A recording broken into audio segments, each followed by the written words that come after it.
Hej på er!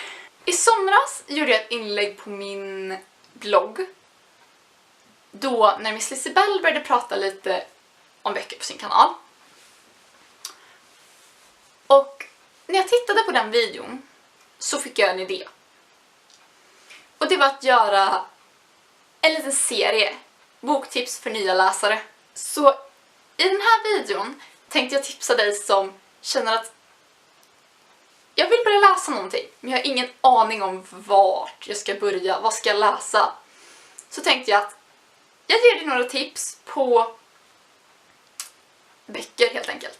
Och vem vet, även ni som är vana läsare, som jag tror att de flesta av mina tittare är, så kanske ni kan få ut någonting av videon. Del 1 i den här serien hade jag i alla fall tänkt skulle vara riktigt stora böcker. Alltså böcker som är stora över hela världen. Ni som brukar läsa har säkert läst i alla fall hälften av de här. Och det är mycket möjligt att även ni som inte brukar läsa har läst något av det. I don't know.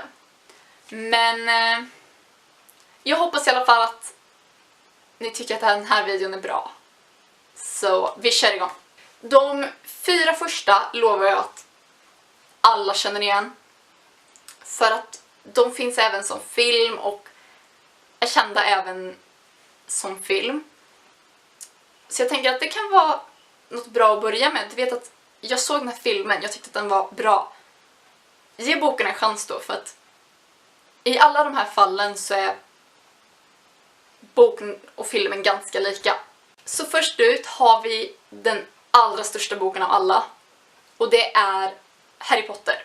Harry Potter har ganska många och en del även långa böcker att läsa. Men enligt mig så går den fortfarande ganska snabbt att läsa.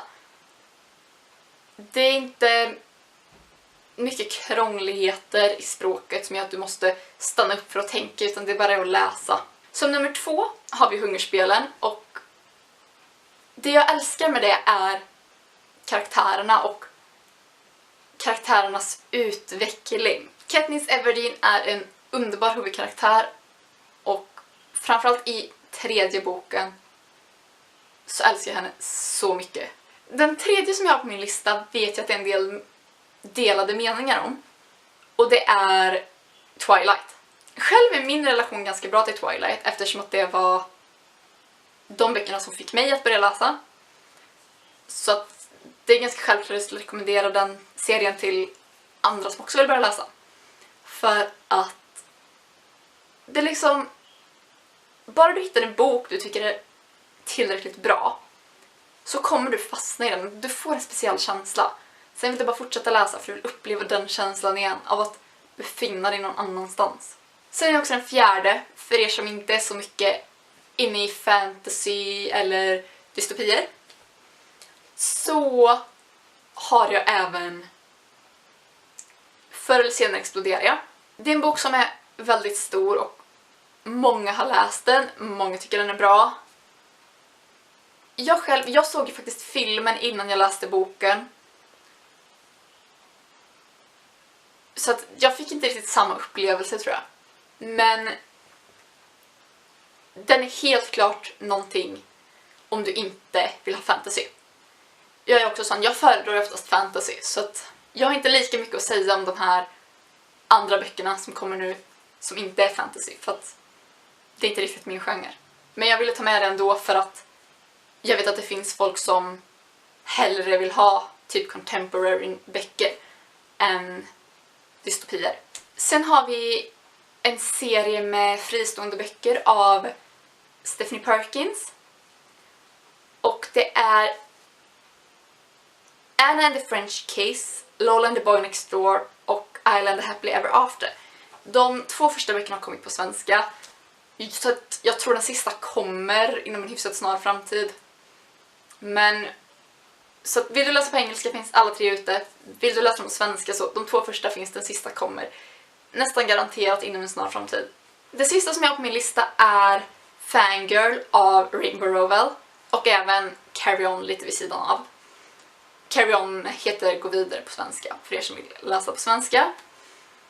Jag länkar också eller skriver alla böcker ner i beskrivningen så att ni har koll på vad jag pratade om. Det är en bok som jag har inte läst den, för att vara ärlig, jag har inte läst den. Men jag tror verkligen att jag skulle tycka att den var bra om jag läste den. Även om det inte är riktigt min genre som jag sa, så tror jag att det är en bok som jag skulle tycka var bra. Och ta det jag säger nu med en nypa salt. För att jag lovar inte att jag har rätt. Men så som jag har fattat det hela så är Fangirl, det är ju den liksom ursprungliga boken. Och jag tror att den handlar om en tjej som skriver en fanfiction. Och om jag fattat det hela rätt så är Carry On typ den fanfictionen. Något sånt. Mörda mig inte om jag har fel nu, men skriv i kommentarerna hur det är. För att det skulle vara bra att få veta. Det var de böcker som jag hade på den listan. Som jag sa så skriver jag titeln på böckerna och författaren i beskrivningen här nere.